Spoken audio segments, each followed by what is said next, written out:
ಈ ಕೊಲೆ ಪ್ರಕರಣದಲ್ಲಿ ಸರ್ ಒಂದು ಕಡೆ 2016 ಸಪ್ತಾಪುರದ ಜಿಮ್ನಲ್ಲಿ ಯೋಗೇಶ್ ಗೌಡ್ ಜಿಮ್ ಮಾಡ್ತಾ ಇರ್ತಾರೆ.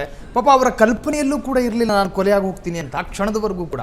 ಸೊ ಆ ಸಂದರ್ಭದ ಈ ಕುಕೃತ್ಯದ ಬಗ್ಗೆ ಹೇಳೋದಾದ್ರೆ ಸರ್ ಹೆಂಗಾಯ್ತು, ಹೆಂಗೆ ಪ್ಲಾನ್ ಮಾಡ್ಕೊಂಡು? ಅದ್ರ ಬಗ್ಗೆ ಹೇಳ್ಬೇಕಂತ ಕೇಳಿ ನನಗನ್ಸಿದ ಮಟ್ಟಿಗೆ ಅರ್ಧ ಗಂಟೆ ಸಾಲೋದಿಲ್ಲ ಅನಿಸುತ್ತೆ. ನಾನು ಸಂಕ್ಷಿಪ್ತವಾಗಿ ಹೇಳ್ಬಿಡ್ತೀನಿ. ಕೊಲೆ ಮಾಡಬೇಕು ಅನ್ನುವಂತಹ ಉದ್ದೇಶ ಇಟ್ಕೊಂಡು ಅದರ ಪ್ಲ್ಯಾನಿಂಗೇ 1 ತಿಂಗಳಿಗಿಂತಲೂ ಅಧಿಕ ನಡೆದಿದೆ. ಹೆಂಗೆ ಹೊಡಿಬೇಕು ಯೋಗೇಶ್ ಗೌಡನ್ನ ಅಂತೇಳಿ. ಯಾಕಂದರೆ ಯೋಗೇಶ್ ಗೌಡ ಸಾಮಾನ್ಯ ಮನುಷ್ಯ ಆಗಿರಲಿಲ್ಲ. ಒಂದು ಜಿಮ್ ಬಾಡಿ ಎಕ್ಸಸೈಸ್ ಎಲ್ಲ ಮಾಡ್ತಾ ಇದ್ದ, ಭಾಳ ಸಾಲಿಡ್ ಆಗಿದ್ದ. ಯೋಗೇಶ್ ಗೌಡನ್ನ ಹೊಡಿಬೇಕಂತೇಳಿ ಮೊದಲು ಒಂದು ಸಾರಿ ತಂಡ ಬರುತ್ತೆ 15ನೇ ತಾರೀಕಿನಕ್ಕಿಂತ ಮುಂಚೆ, 6ನೇ ತಾರೀಕಿಗೇನೋ ಬರುತ್ತೆ, ಜೂನ್ 6, 2016ರಲ್ಲಿ. ಅದೊಂದು ಪ್ಲ್ಯಾನ್ ಆವಾಗಲೇ ಒಂದು ಅಟೆಂಪ್ಟ್ ಮಾಡ್ತಾರೆ ಅವರು. ಅಟೆಂಪ್ಟ್ ಆಗೋದಿಲ್ಲ, ಅವಾಗ ಫೇಲ್ ಆಗುತ್ತದೆ. ನಂತರ ವಾಪಸ್ ಹೋಗ್ತಾರೆ. ಬೆಂಗಳೂರಿನ ಏನೋ ಒಂದು ಹಂತಕರ ತಂಡ ಇತ್ತು, ಮತ್ತು ಧಾರವಾಡದಲ್ಲಿ ಏನು ಸಪೋರ್ಟ್ ಮಾಡುವಂಥವ್ರು 6 ಜನ.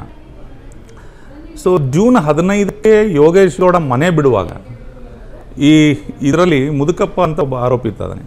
ಅವನು ಊರವನೇ, ಮೊದಲು ಯೋಗೇಶ್ ಗೌಡ ಜೊತೆ ಅಡ್ಡಾಡದವನೇ ಅವನು. ಆತ ಯೋಗೇಶ್ ಗೌಡ ಮನೆ ಬಿಟ್ಟ ಬಂದ ಅಂಥೇಳಿ ಇಲ್ಲಿ ಒಂದು ಮಾಹಿತಿ ಕೊಡ್ತಾರೆ. ಯಾಕಂತ ಕೇಳಿದ್ರೆ ಯೋಗೇಶ್ ಗೌಡ ಬೆಳಗಿನ ಜಾವ ಒಬ್ಬನೇ ಅಡ್ಡಾಡ್ತಿದ್ದ, ಜಿಮ್ಮಿಗೆ ಹೋಗೋದು ಬರೋದು, ಧೈರ್ಯಶಾಲಿ ಕೂಡ. ಆಮೇಲೆ 10 ನಂತರ ಅವನು ಯೂಶ್ವಲಿ ಅವನ ಜೊತೆ ಅವನ ಗೆಳೆಯಂದರು ಮತ್ತು ಡ್ರೈವರು ಎಲ್ಲರೂ ಇರ್ತಾಯಿದ್ರು. ಆ ಟೈಮಲ್ಲಿ ಅವನಿಗೆ ಅಟೆಂಪ್ಟ್ ಮಾಡೋದು ಕಷ್ಟ ಅಂತ ಇವ್ರಿಗೆ ಅನಿಸಿರ್ಬೋದು. ಹಾಗಾಗಿ ಬೆಳಗ್ಗೆನೇ ಜಿಮ್ಮಿಗೆ ಹೋಗೋ ಸಮಯದಲ್ಲೇ ಪ್ಲ್ಯಾನ್ ಮಾಡಬೇಕು ಅಂತ ಹೇಳಿ ಅವನಿಗೆ ಒಂದು 7ರಿಂದ 8:30, 9 ಗಂಟೆ ಒಳಗಡೆ ಪ್ಲ್ಯಾನ್ ಮಾಡಬೇಕು ಅಂತೇಳಿ ಅವ್ರು ಮಾಡಿದರು. ಯೋಗೇಶ್ ಗೌಡ ಅಲ್ಲಿಂದ ಹೊರಟಿರುವಂಥ ಮಾಹಿತಿಯನ್ನು ಕೊಡ್ತಾರೆ. ಆ ಮಾಹಿತಿ ಆಧಾರದ ಮೇಲೆ ಯೋಗೇಶ್ ಗೌಡ ಬಂದ ಅಂತ ಹೇಳ್ತಾರೆ. ಬೆಂಗಳೂರು ಹಂತಕರನ್ನು ಕಾಯ್ಕೊಂಡು ಕೂತ್ಕೊಂಡಿದ್ರಲ್ಲ ಅಲ್ಲಿ, ಯೋಗೇಶ್ ಗೌಡ ಹೊಡಿಬೇಕು ಅಂತೇಳಿ ಯೋಗೇಶ್ ಗೌಡ ಗಾಡಿ ಬಿಟ್ಟು ಇಳಿದು ಜಿಮ್ ಕಡೆ ಬಂದ ತಕ್ಷಣವೇ. ಸೊ ಯಾಕಂತ ಕೇಳಿದ್ರೆ ಬೆಳಗ್ಗೆ 6:30 to 7:30 ಹೆಣ್ಮಕ್ಳದ್ದು ಅಲ್ಲಿ ಒಂದು ಸೆಕ್ಷನ್ ಇರುತ್ತೆ. ಹೆಣ್ಮಕ್ಳದ್ದು ಆ ಜಿಮ್ಮಲ್ಲಿ ಹೆಣ್ಮಕ್ಳಿಗೆ ಅವಕಾಶ ಇರುತ್ತೆ. ಆ ಹೆಣ್ಮಕ್ಳು ಅಲ್ಲಿ ಜಿಮ್ ಮಾಡಿ ಹೊರಗಡೆ ಬರ್ತಾರೆ. ನಂತರ ಯೋಗೇಶ್ ಗೌಡ ಒಳಗೆ ಹೋಗ್ತಾನೆ. ಒಂದು 10 ನಿಮಿಷ ಹೆಚ್ಚು ಕಡಿಮೆ ಇರುತ್ತದು. ಯೋಗೇಶ್ ಗೌಡ ಒಳಗೆ ಎಂಟರ್ ಆಗ್ತಿದ್ದಂಗೆ ಬಂದು ಅವನು ಕೂಡೋಕ್ಕಿಂತ ಮುಂಚೆನೇ ಅವನಿಗೆ ಕಣ್ಣಿಗೆ ಕಾರು ಪುಡಿ ಎರಚಿ ಅವನನ್ನು ಆಯುಧವಾದಂಥ ಈ ತಲ್ವಾರು, ಚಾಕು, ಮಚ್ಚು ಇವುಗಳಿಂದ ಒಂದು 57 ಬಾರಿ ಅವನನ್ನು ಹೊಡಿತಾರೆ. 57 ಬಾರಿ. ಯಾಕಂದ್ರೆ ಕಣ್ಣಿಗೆ ಕಾರ್ಪುಡಿ ಹಾಕಿದ್ರಿಂದ ಅವನಿಗೆ ಕಣ್ಣಿಗೆ ಕಾರ್ಪುಡಿ ಅವ್ರಿಗೆ ಗೊತ್ತಿತ್ತು, ನಾಲೆಜ್ ಇತ್ತು, ಅವ್ನು ಭಾಳ ಸಾಲಿಡ್ ಇದ್ದಾನೆ, ನಾವು ಅವನಿಗೆ ಹಾಗೆ ಬಿಟ್ಟರೆ ಅವ್ನು ಏನು ನಮ್ಮನ್ನೇನಾದರೂ ಮಾಡ್ಬೋದು ಅಂತೇಳಿ ಮೊದಲು ಅವ್ನು ಕಣ್ಣಿಗೆ ಕಾರ್ಪುಡಿ ಹೋಗ್ತಾರೆ. ಅವ್ನಿಗೆ ಮಾತಾಡಿಸಿ ನಮಸ್ಕಾರ ಗೌಡ್ರೆ ಅಂತೇಳಿ ಕಾರ್ಪುಡಿ ಹೋಗಿದಾಗ ಅವ್ನಿಗೇನು ಕಾಣೋದಿಲ್ಲಲ್ಲ. ಸೊ ಹೊಡೆದ್ಬಿಡ್ತಾರೆ ಅವನನ್ನು. ಆ ಒಂದು 57 ಬಾರಿ ಚುಚ್ಚು ಕೊಲೆ ಮಾಡಿ ಆ ವಿಕೃತಿಯನ್ನು ಮೆರೆದು ಅಲ್ಲಿಂದ ವಾಪಸ್ ನೀವು ಆ ಫೋಟೋಸ್ಗಳನ್ನೆಲ್ಲ ನೋಡ್ಬೋದು. ನೀವು ನೆಕ್ ಕಟ್ಟಾಗುತ್ತೆ, ಕರಳು ಹೊರಗಡೆ ಬಂದಿದೆ, ಯೋಗೇಶ್ ಕೂಡ ಒಂದು ಬೆರಳು ಕಟ್ಟಾಗಿದೆ. ಅದು ನೋಡೋಕ್ಕೂ ಕೂಡ ನಮ್ಗೆ ಹೆಂಗೆ ಅನಿಸುತ್ತೆ ಅಂದ್ರೆ ಭಯ ಬೀಳುವಂಥದ್ದು ಅದು. ಸೊ ಅಷ್ಟು ನೀಚ ಕೃತ್ಯ ಕೆಟ್ಟದಾಗಿ ಹೊಡಿತಾರೆ ಅವರು.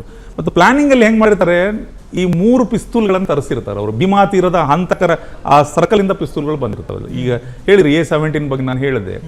ಆ ಪಿಸ್ತೂಲ್ಗಳನ್ನು ಎದಕ್ಕೆ ಬಳಕೆ ಮಾಡಬೇಕು ಅಂತ ಅವರು ಪ್ಲ್ಯಾನ್ ಮಾಡಿದ್ರು ಅಂತ ಕೇಳಿದ್ರೆ, ಈ 3 ಸರ್ಕಲ್ಗಳಿದ್ದಾವೆ ಸಪ್ತಾಪುರದ ಜಿಮ್ನಿಂದ ಹೋಗೋಕ್ಕೆ. ಒಂದು KSD ಸರ್ಕಲ್, ಇನ್ನೊಂದು ಬಂದು ಸಪ್ತಾಪುರದಿಂದ ಬಂದು ಮೇಲೆ ಭಾರತೀನಗರ ಕಡೆ ಹೋಗುವಂಥ ಸರ್ಕಲ್, ಇನ್ನೊಂದು ಜಯನಗರ ಕಡೆ ಹೋಗುವಂಥದ್ದು ಒಂದು ಸರ್ಕಲ್. ಯೋಗೇಶ್ ಗೌಡ ಮಿಸ್ ಆಗಿ ಏನಾದರೂ ಓಡಿ ಹೋದರೆ ಅಲ್ಲಿ ಶೂಟ್ ಮಾಡಿ ಕೊಲ್ಲಬೇಕು ಅನ್ನೋಂಥದ್ದು ಅವ್ರದ್ದು ಪ್ಲಾನ್ ಆಗಿತ್ತು ಅವ್ರದ್ದು. ಸೊ ಹಾಗಾಗಿ ಇಂಥದ್ದೊಂದು ಪ್ಲಾನಿಂಗ್ ಮಾಡಿ ಅವನು ಮರ್ಡರ್ ಮಾಡಿದರು. ಇದನ್ನು ನಾವು ವಿಸ್ತೃತವಾಗಿ ಹೇಳಬೇಕು, ಎಳೆಯಾಗಿ ಹೇಳ್ಬೇಕಂತ ಕೇಳಿದ್ರೆ ನಾವು 1 ಗಂಟೆನೂ ಕೂಡ ಸಾಲೋದಿಲ್ಲ ಸರ್. ಸರ್, ಇನ್ನು ಇದಾದ ನಂತರ ನೀವು ಈ ಪ್ರಕರಣದಲ್ಲಿ ಒಂದಷ್ಟು ವರ್ಷಗಳು ಕಳೆದ ನಂತರ ನೀವು ಬರ್ತೀರಿ. ಹೋರಾಟ ಜೊತೆಗೆ ಆ ಕುಟುಂಬಕ್ಕೆ ನ್ಯಾಯ ಸಿಗಬೇಕು ಅನ್ನೋ ಹೋರಾಟ, ನಿಮ್ಮ ಜೊತೆಗೆ ಒಂದಷ್ಟು ಅಡ್ವೊಕೇಟ್ಗಳು ಕೂಡ ಬರ್ತಾರೆ. ನೆನ್ನೆ ನೀವು ಹೇಳ್ತಾ ಇದ್ದ ಹಾಗೆ ದೀಪಕ್ ಶೆಟ್ಟಿ, ಇನ್ನೂ ಅನೇಕರು. ಸೊ ನಿಮಗೇನಾದರೂ ಥ್ರೆಟ್ ಬಂತ ಸರ್ ಅದಾದ ನಂತರ? ಸಾಕಷ್ಟು ಥ್ರೆಟ್ ಇತ್ತು ಸರ್, ಸಾಕಷ್ಟು ಥ್ರೆಟ್ ಇತ್ತು. ಮತ್ತು ಇದರಲ್ಲಿರುವಂಥ ಕೆಲವೊಂದಿಷ್ಟು ಆರೋಪಿತರು ಹೊರಗಡೆ ಮಾತಾಡಿರೋ ಪ್ರಕಾರ ಅಟೆಂಪ್ಟ್ ಕೂಡ ಮಾಡಿದಾರಂತೆ. ನಮ್ಗೆ ಗೊತ್ತಾಗಿಲ್ಲ ಸರ್ ಅದು. ಸೊ ಹೊಡೆಯೋನಕ್ಕಿಂತ ಕಾಯೋನೊಬ್ಬ ಇದ್ದಾನೆ. ಕಾಯೋನು ಭಗವಂತ ಮೇಲಿರುವಾಗ ಯಾರ್ದೇನು ಹೆದರಿಕೆ ಸರ್. ನಾವು ಸತ್ಯದ ಪರವಾಗಿ ಧ್ವನಿ ಎತ್ತಿದ್ವಿ. ನಮ್ಗೆ ಸಾಕಷ್ಟು ಥ್ರೆಟ್ ಬಂದಿದೆ.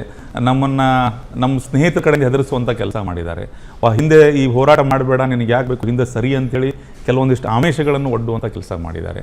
ಆಮೇಲೆ ನಮ್ಮ ಜೊತೆ ಈ ಹೋರಾಟದಲ್ಲಿ ಇದ್ದವರನ್ನೇ ಎತ್ತಿ ಕಟ್ಟಿ ನಮ್ಮ ವಿರುದ್ಧ ಮಾತನಾಡುವಂಗೆ ಕೂಡ ಮಾಡಿದ್ದಾರೆ. ಒಟ್ಟಿನಲ್ಲಿ ಈ ಪ್ರಕರಣದಿಂದ ಹಿಂದೆ ಸರಿಬೇಕಿತ್ತು ನಾವು. ಸೊ ನಮಗೆ ಯಾವಾಗ ಇಂತಹ ಒಂದು ಅಟೆಂಪ್ಟ್ಗಳು ನಮ್ಮ ಮೇಲೆ ಆಗ್ತಾ ಇದ್ವು, ಇನ್ನೂ ನಾವು ಗಟ್ಟಿಯಾಗಿ ಹೋದ್ವಿ.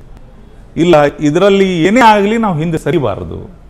ಇಷ್ಟೆಲ್ಲ ಆಗ್ತಿದೆ ಅಂತ ಕೇಳಿದರೆ ಇದರಲ್ಲಿ ಸತ್ಯ ಬೇರೆನೇ ಇದೆ. ನಾವು ಯಾರ ಮೇಲೆ ಆರೋಪಗಳು ಮಾಡ್ತಾ ಇದ್ವಿ ಅವರೇ ಅಪರಾಧಿಗಳಿದ್ದಾರೆ. ಸೊ ನಾವು ಹಿಂದೆ ಸರಿಬಾರದು ಅಂತ ಡಿಸೈಡ್ ಮಾಡಿದ್ವಿ. ಬರೀ ನನಗಷ್ಟೇ ಅಲ್ಲ, ನಮ್ಮ ವಕೀಲರಾದಂಥ ದೀಪಕ್ ಶೆಟ್ರಿಗೂ ಕೂಡ ಒತ್ತಡಗಳು ಬಂದಿದ್ದಾವೆ, ಅವರ ಬೇರೆ ಕಲೀಗ್ಸು ಅವ್ರ ಕಡೆಯಿಂದ. ಸೊ ಅವರು ಕೂಡ ಅಷ್ಟೇ ಗಟ್ಟಿಯಾಗಿ ಈ ಹೋರಾಟದಲ್ಲಿ ನಿಂತುಕೊಂಡ್ರು. ಸೊ ಹಾಗಾಗಿ ಈ ಪ್ರಕರಣ ಇಲ್ಲಿವರೆಗೂ ಬಂದಿದೆ ಸರ್. ಕ್ಷಣ ಕ್ಷಣದ ಸುದ್ದಿಗಳಿಗಾಗಿ ಫ್ರೀಡಂ ಟಿವಿ ಸಬ್ಸ್ಕ್ರೈಬ್ ಮಾಡಿ, ಲೈಕ್ ಮಾಡಿ ಹಾಗೂ ಫಾಲೋ ಮಾಡಿ. ಹೊಸ ಸುದ್ದಿಗಳ ನೋಟಿಫಿಕೇಶನ್ಗಾಗಿ ಬೆಲ್ ಐಕಾನ್ ಮೇಲೆ ಕ್ಲಿಕ್ ಮಾಡಿ.